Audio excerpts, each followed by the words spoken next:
We are going to finish up our Jasper Johns alphabet-inspired artwork today to look something like this. We're going to use oil pastels to make our letters colorful. They're kind of like paint crayons.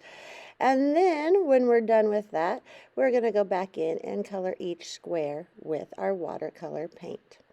Now, when I use my oil pastels, I don't dump out the whole bag because then I have a big mess to clean up.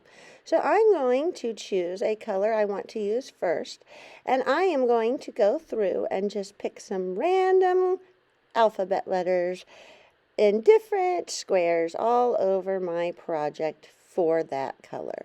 Don't want them all in one area, so see how I'm kind of spreading them out and just doing a couple of letters here and there. When I'm done, I'm going to put it back into the bag and choose a different color.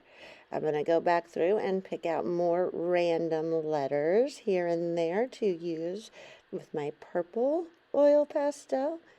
I'm going to go through and choose some letters.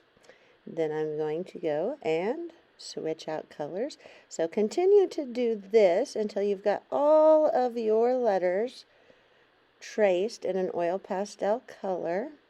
You can use whatever colors you like. It doesn't really matter what order they're in. Just kind of spread out the colors everywhere. So I got some green.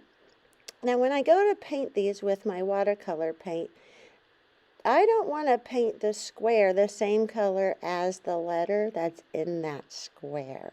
So like if my square has a red letter A, I don't want to paint with the red watercolor paint or I'm not going to see my A very well. Just kind of like, see my A there with blue with a red background? You want the background to be a different color than what you used for your letter. So I'm going to go ahead and start painting. Now I picked purple because it's different color than my red A that I used. And I'm going to go through and just kind of be as careful as I can just to color in that square. Now the watercolor paint's going to just kind of glide over that oil pastel and still show our letter because of the wax that is inside that oil pastel. So I'm going to kind of go through, and the same thing I did with my oil pastels, I just stick with one color first. And so I go through and I paint all the squares I want purple first. So I'm going to pick out some squares that don't have purple letters and paint them purple. That way I only have to really wash my brush off a couple times. Then I wash it off for a new color.